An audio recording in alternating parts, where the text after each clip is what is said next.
90 के दशक में मांगी थी 2 करोड़ की रंगदारी, मुख्तार भी चाहता था जीवा से यारी। संजय दत्त की फिल्म देखकर नाम जोड़ा, अपराध की दुनिया से नाता जोड़ा। जिस दवा कंपनी में काम करता था उसी के मालिक को अगवा किया था।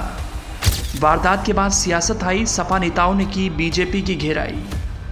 1986 में संजय दत्त की एक फिल्म देखी थी, जीवा। बस यहीं से उसने अपने नाम के आगे जीवा लगाना शुरू कर लिया था। ये नाम सिर्फ एक पहचान के लिए नहीं था, बल्कि जरायम की काली दुनिया में इस नाम को पहुंचाना था।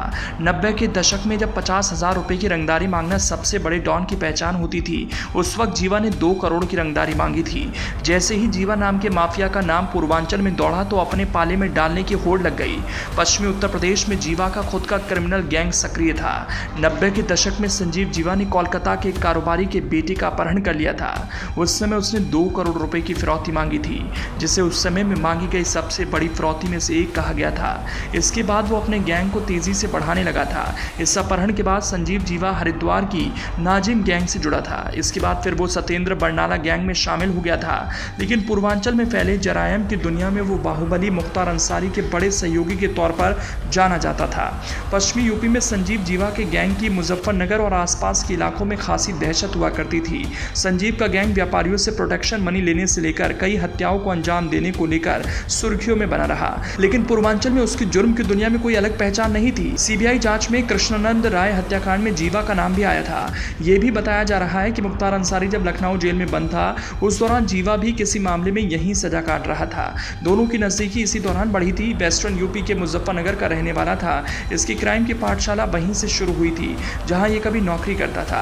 यानी जिस मेडिकल में एक कंपाउंडर था, उसी दवाखाने के मालिक का ही इसने अपहरण कर लिया था, जिसके बाद फिरौती मांगी थी। यहीं से अपराध की दुनिया में आया संजीव जीवा, फिर कभी पीछे मुड़कर नहीं देखा। इसके बाद ये किडनैपिंग किंग बन गया और फिर माफिया मुख्तार का खास भी बन गया था। बताया यह भी जा रहा है कि लॉरेंस बिश्नोई गैंग से जीवा की किसी बात पर ठन गई थी। उसकी हत्या के पीछे इस गैंग का हाथ हो सकता है। हालांकि जीवा लंबे समय से यूपी के अलग अलग जेलों में बंद रहा। ऐसे में उसके अन्य अपराधियों से भी अनबन होने की बात कही जा रही है। बीजेपी विधायक ब्रह्मदत्त द्विवेदी की हत्या में भी जीवा का नाम आया था। इस हत्याकांड में उसको आजीवन कारावास की सजा सुनाई गई थी। 2005 में हुए कृष्णानंद राय हत्याकांड के बाद करीब 1 साल तक जीवा जिला गाजीपुर जेल में बंद रहा था। उसके बाद उसे आजमगढ़ जेल ट्रांसफर कर दिया गया था।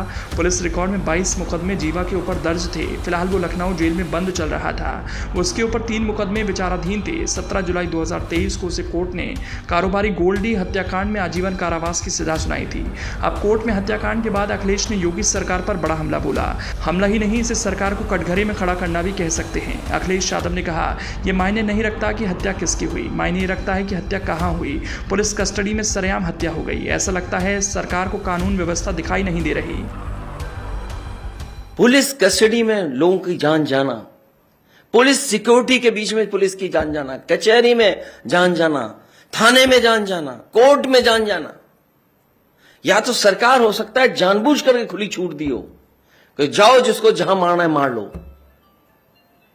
ये आज के समय पे ये लोकतंत्र है, ये डेमोक्रेसी है, लॉ चलेगा ऐसे, कानून चलेगा ऐसे।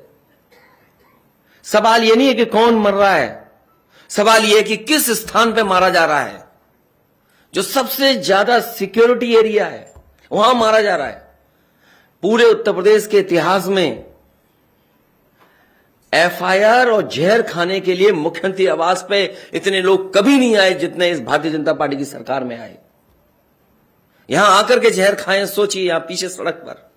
यह लॉ एंड ऑर्डर है, गुंडागर्दी ऑर्डर नहीं हो सकती।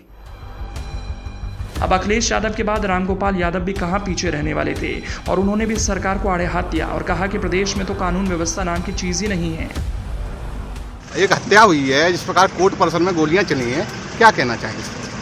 प्रदेश में कानून व्यवस्था नाम की कोई चीज़ नहीं। हमारे इटावा में एक माइनर लड़की के साथ रेप हुआ और उसका बयान दिया जा रहा है, और उल्टे अभी पता चला है उसके भाइयों के खिलाफ रेप का मुकदमा लिख दिया ताकि वो बयान बदल जाए।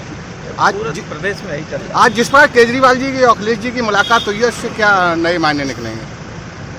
मुलाकातें तो आप जानते हैं, मुलाकातों का दौर चल रहा है। 24 होने वाला है तो दौर चलेंगे ही। आखिर बुरे का अंजाम बुरा ही होता है। लखनऊ की कोर्ट में पेशी के दौरान गैंगस्टर संजीव माहेश्वरी और जीवा की गोली मारकर हत्या कर दी गई। हत्यारा वकील के भेष में आया था, जिसे अरेस्ट कर लिया गया। उसकी पहचान 19 साल के विजय यादव के रूप में हुई है, लेकिन कई सवाल सरकार और प्रशासन पर छोड़ गया।